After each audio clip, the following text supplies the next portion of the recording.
saya Dea Agustin, NIM saya 1318092.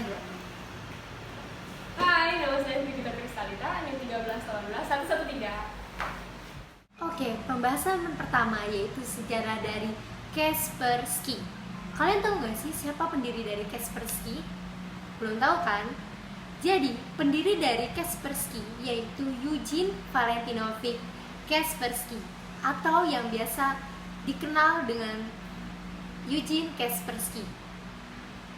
Dalam memasuki masa kuliah, dia memilih Institut Kriptografi, Telekomunikasi dan Ilmu Komputer yang merupakan sebuah lembaga yang didirikan oleh Kementerian Pertahanan Rusia dan KGB.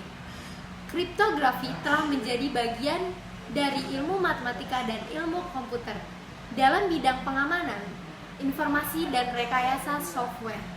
Ketika dia masih bekerja di pemerintah pada tahun 1980-an, Kaspersky ini mendeteksi virus yang bernama Cascade pada komputernya. Dengan ilmu pengetahuan yang ia miliki, ia berhasil menangani virus tersebut dengan software yang ia ciptakan untuk mengembangkan software pengamanan virus komputer. Pada tahun 1989, dia bergabung dengan perusahaan software bergengsi di Rusia dalam mengembangkan software antiviral Toolkit Pro atau yang disebut AVP. Setelah cukup memiliki pengalaman itu, Kaspersky dan istrinya mendirikan Kaspersky Lab yang mengubah AVP menjadi Kaspersky Antivirus pada tahun 2000-an. Kaspersky Lab adalah vendor software pengamanan informasi bertaraf internasional yang berkantor pusat di Moskow, Rusia. Perusahaan yang dibentuk oleh Natalia Kasperskaya bekerja sama dengan Eugene Kaspersky pada tahun 1997 dan menawarkan produk antivirus, anti-spyware, anti-spam, dan produk keamanan lainnya. Kaspersky Lab adalah perusahaan pribadi yang memiliki kantor cabang regional di Jerman, Prancis, Belanda, Inggris, Polandia, Romania, Swedia, Jepang, Cina, Korea, dan Amerika Serikat. Pada tahun 2003, Kaspersky Lab menerima status Microsoft Gold Certified Partner untuk solusi pengamanan. Kaspersky Lab juga partner kebanggaan dari distro Linux SUSE dan Red Hat.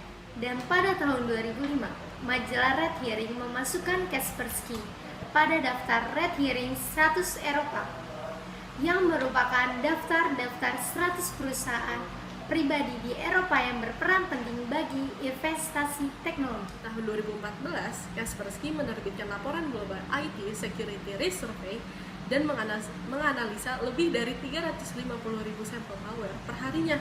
Dan hingga tahun 2014, pendapatan tahunan Kaspersky mencapai 700 juta US dollar.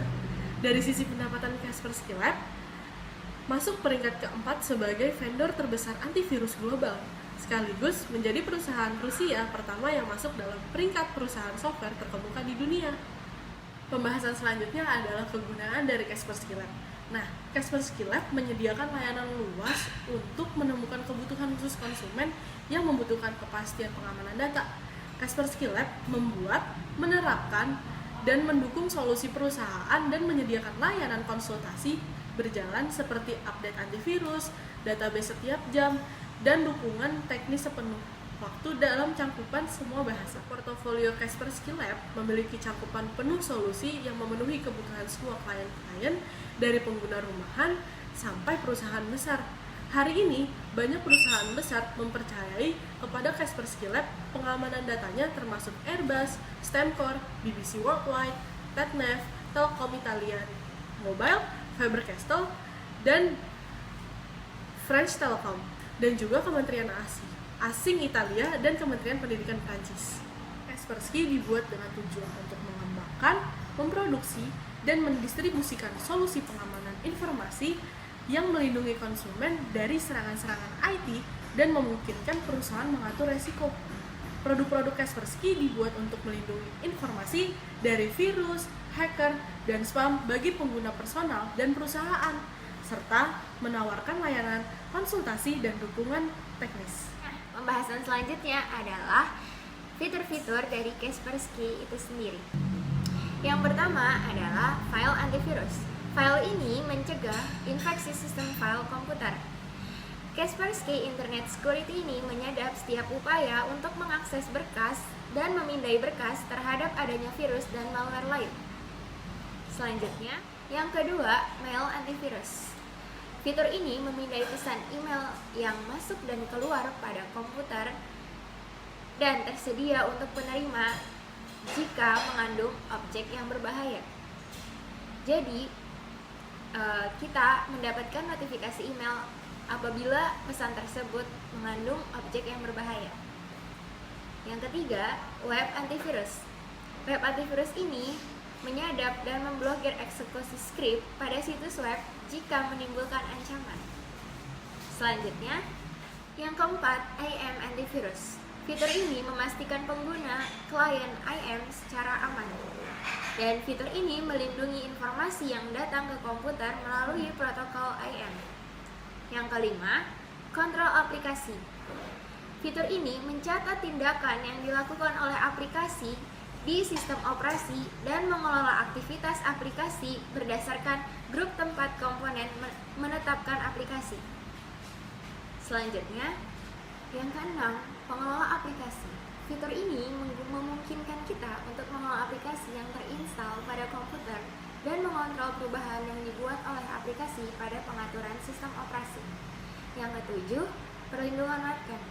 Fitur ini memblokir akses yang tidak sah ke webcam dan memberitahu kita bahwa akses tersebut telah diblokir.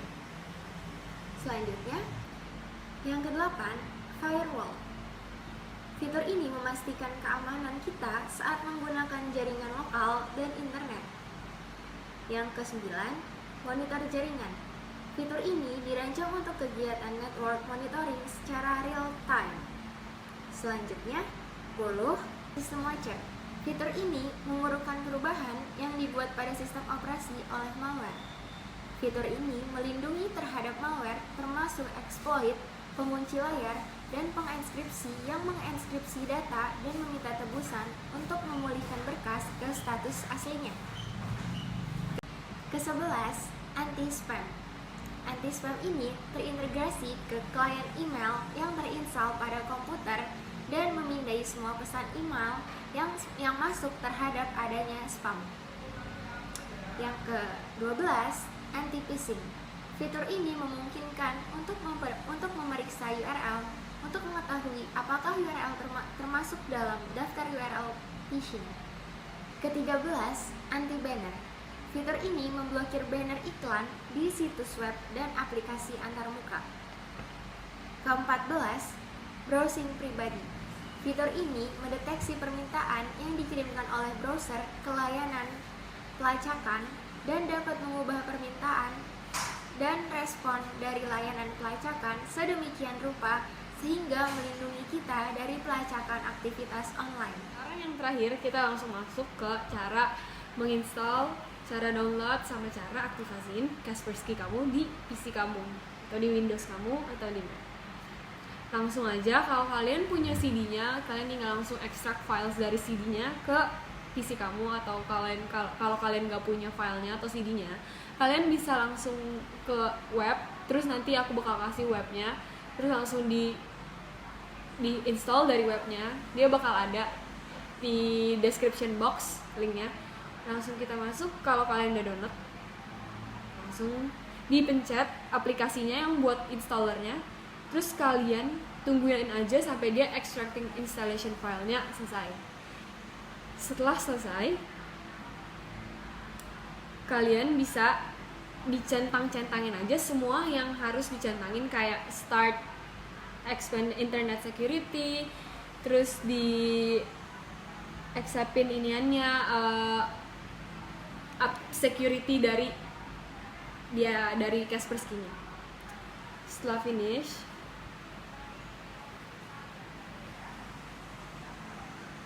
kalian buka Kaspersky Internet Security-nya, filenya yang ada di bawah bagian sebelah wifi, ada simbolnya.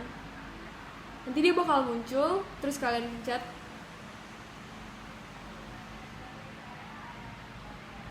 enable protection, di enable ya, di enable. Setelah itu muncul menunya, dan itu bakal ada license. Terus kalian pencet detailsnya, dilihat di situ ada detailsnya juga. Application is not activated, kalian pencet delete activation code.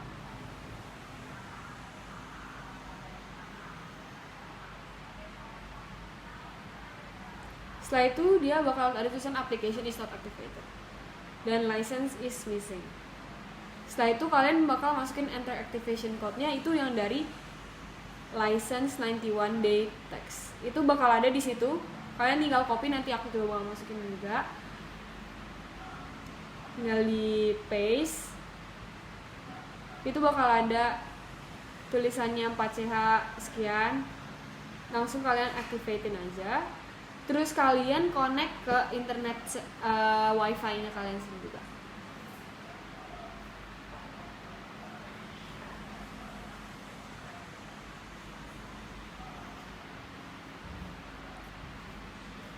Setelah connect,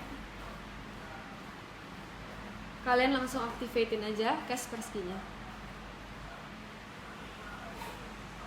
Setelah itu kalian bakal activation complete. License-nya masuk, otomatis masuk. Habis itu pencet finish. Kembali ke menu.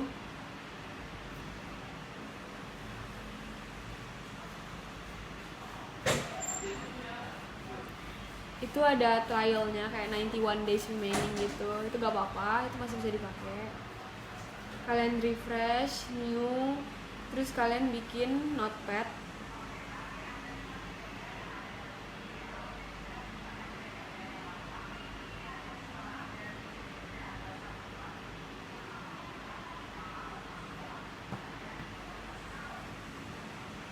Jika license 91 sudah berakhir atau kadaluarsa, bisa dicoba cara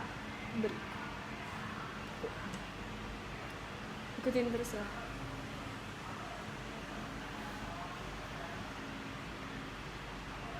Kalau misalnya license-nya udah kadaluarsa atau udah berakhir, kalian bisa putusin koneksi internetnya. Terus diklik setting pada kiri bawah di Kaspersky-nya. Nanti protection-nya dimatiin. Terus tunggu loading. Pencet advance, self defense, di unenable. Go back, liquid.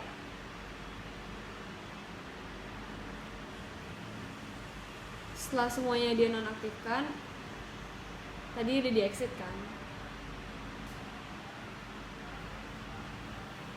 Terus buka Kaspersky-nya lagi, di reset trialnya.